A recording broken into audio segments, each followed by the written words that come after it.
High good morning सबैजनालाई शुभ प्रभात। म चाहिँ उठेर पानी सानी तताएँ हैन, भगवानलाई बत्ती सत्ती बाली है।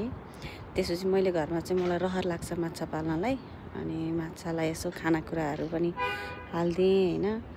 त्यसपछिबाट चाहिँ अब म कुकरमा खानासाना बनाउनु पर्यो, फेरि काममा चाँडो जानुपर्छ भनेर म कुकरहरू निकाल्न थालेँ हैन। अनि त्यसपछिबाट मेरो पानी चाहिँ मैले तताउनु राखेको थिएँ। म कागती पानी खाँदैछु वेट घटाउनलाई, साथीहरू डाइटिङ बिहान बिहान पानी सानी तताएँ। अनि हाम्रो पुकुली सानो मान्छे आइपुग्यो बाहिर, गुड मर्निङ भन्दैछ। हाम्रो भाउजू पनि उठेर आइपुग्नु भयो हैन बिहान बिहान। अनि मैले पानी तताइदिइसकेको थिएँ भाउजूलाई। अनि हामी चाहिँ म बुढालाई उठाउन गएँ। मलाई चाहिँ ढिला हुन लागिसकेको थियो, म पसल ओपन गर्न जानुपर्छ, त्यही भएर उसलाई चाहिँ उठाउन, मलाई चाहिँ तरकारी बनाइदेऊ भनेर चाहिँ मैले उसलाई फकाएँ, उठाएँ हैन। अनि फेरि मायाले उठाएपछि उठ्छन् नि त हैन।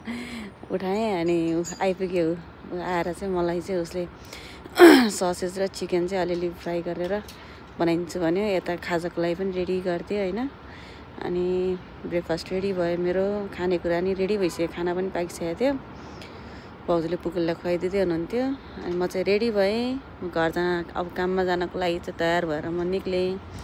बाई बाई भने ऊ जाने बेला बाई गर्दै आइपुग्यो। नानी हिँडेँ, के गर्नु गाह्रो छ है, बिहान उठेर हिँड्नुपर्छ। अनि बाहिर चाहिँ ठिकै लाग्छ, निक्लिँदाखेरि फ्रेस हुन्छ। सुरुमा उठ्न चाहिँ गाह्रो लाग्छ है। यहाँबाट चाहिँ लगभग 5 मिनट जति निक्लेपछि चाहिँ अनि हामी चाहिँ ठ्याक्क मेन रोडमा आइपुग्छौँ हैन। यहाँ चाहिँ मेस्सी क्विन्स प्लाजा भनेर चाहिँ दियोस्, यहाँको मान्छेहरू सपिङ गर्नलाई त्यहाँ आउने ठाउँ हो। हाम्रो चाहिँ त्यो छेउमै पर्छ। अनि म ट्रेन स्टेसन नजिक आइपुगेँ। ट्रेन स्टेसनमा चाहिँ त्यहाँ ठ्याक्क कति मिनट बाँकी छ भनेर हेऱ्यो। अनि त्यो अनुसारले चाहिँ छिटो छिटो ट्रेनमा गइन्छ हैन। 1 मिनट ढिलो भयो भने फेरि कुर्नुपर्छ 7 मिनट। अनि म दौडिँदै थिएँ। मभन्दा अगाडि त अर्को दिदी पनि दौडिरहेको चाहिँ छिटो भन्दै हैन।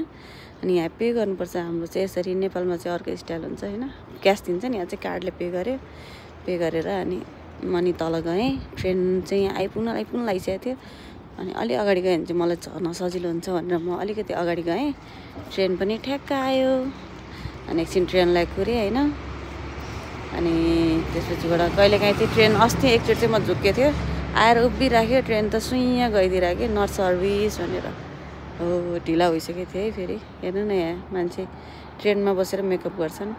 फाइनली म मेरो काममा आइपुगेँ। 1 घन्टाको बाटोमा ट्रेनमा हिँडेपछि म मेरो काममा आइपुगेँ। Thank you.